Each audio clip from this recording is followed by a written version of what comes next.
Ladies and gentlemen, welcome to the Rogers Kakasungura YouTube channel. A big thank you to each and every one of you for your support. Wale mnakumbuka the blind pastor Nicodemus Muuko, kuna pastor ambaye tulijengea nyumba South Mugrango, eneo la Kiagware. Tulimfanyia story na mkaguzwa sana na testimony yake, mkajitolea, mkamjengea nyumba. Leo ametuita kwake kwa kutupatia zawadi na kusema asante.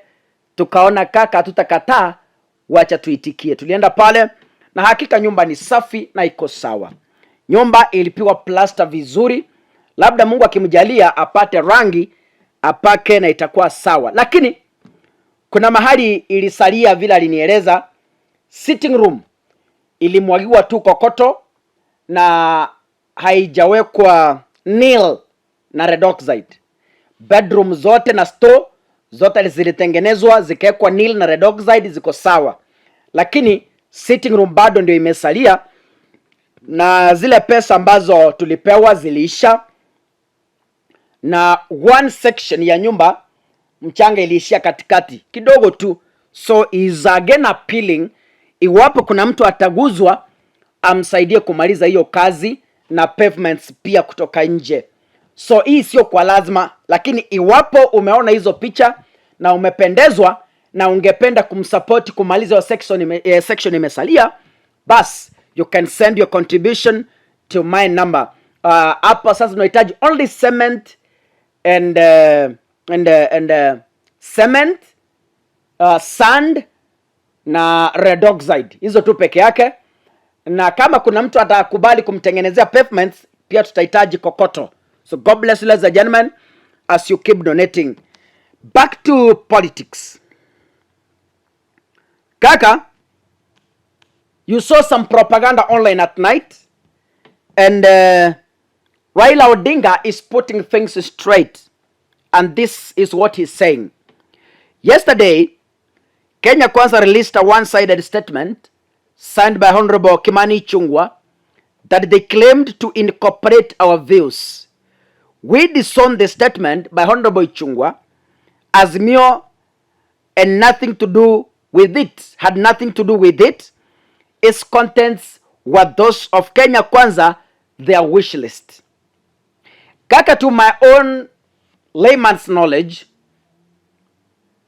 there must be two signatures from both parties to signify agreement.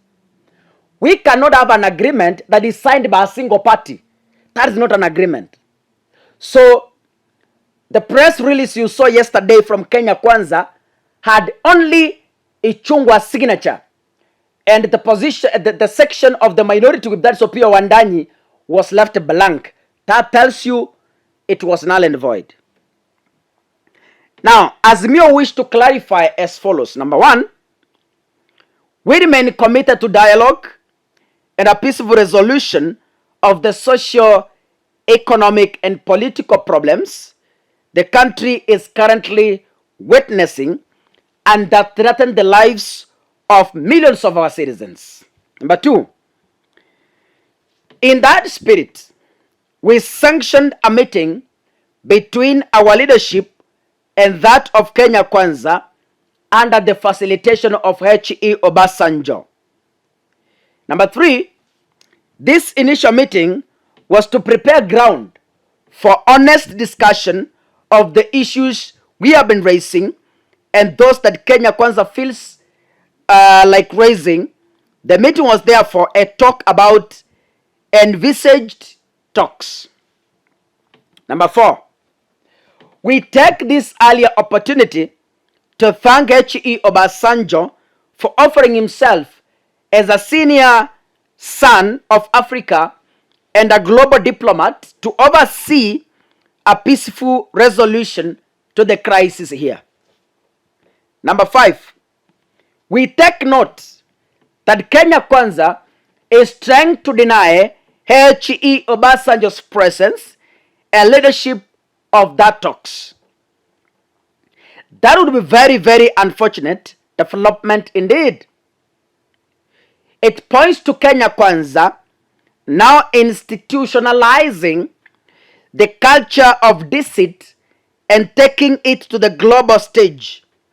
They denied the presence of President Suluhu here a few weeks ago, and now they want to deny the presence of Obasanjo.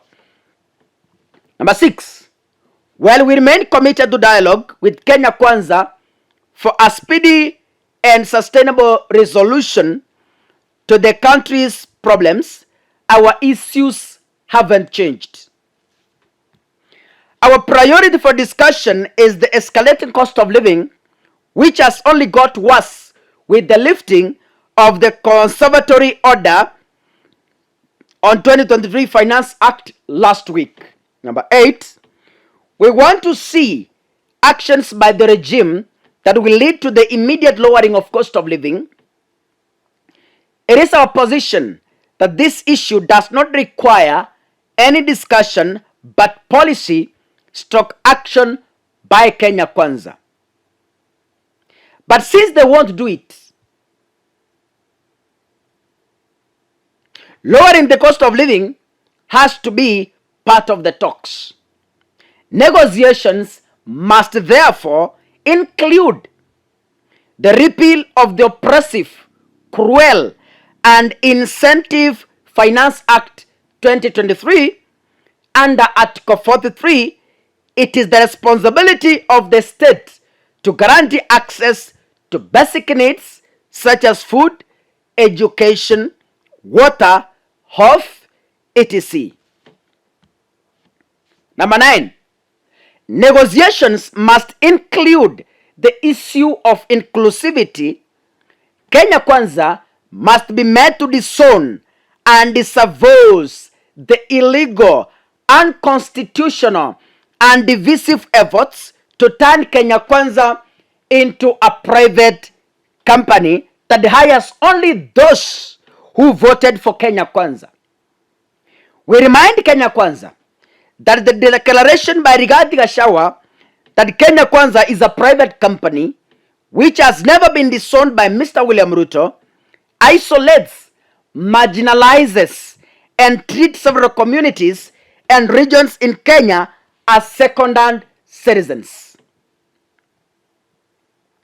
It has revived the question of a credible solution of the right to self-determination. Number 10, audit of 2022 elections and the bipartisan constitution of IEBC and respect to the autonomy and independence of political parties must be part of the talks. 11, in light of what has transpired these past days, we will bring to the table the issue of accountability and responsibility for the brutality and abuse of human rights of protesters. 12, it is our position that no party to these negotiations can and should determine for the other what to raise and what not to raise. We will respect Kenya Kwanza's right to bring all its issues to the table. Likewise, we expect Kenya Kwanza to have no objection to our priorities. 14, until we agree that each party has the freedom and right to bring its issues to the table, and as we continue to pursue discussion, we shall continue with our engagements with the people. 15, in the meantime, we appeal to Kenyans to continue extending support to families of the victims of police brutality. The response has been encouraging. Thank you. God bless you. Now, as I conclude, when Raila calls for maandamano, watu wanaenda kwa street are the poor. The middle class, you take a holiday, munaenda kwa nyumba kukunywa chai na kucheza golf na watoto wenu. I want to give this message to the middle class, wale mko na payslip. Wanaoenda maandamano ni maskini. Wakishinda wajinga wa middle class, you start backing at Raila has not included our issues. I want to state here very categorically. Listen, the middle class. While the poor were demonstrating, you were eating and taking holidays in your respective homes. Listen, idiots. Listen very carefully. Raila has not migrated with the streets. The middle class, if you feel you have not been represented by Raila Odinga, you have the freedom. Street is equal. Toka nje, andamana. Stop this nonsense. Ati kila siku Raila.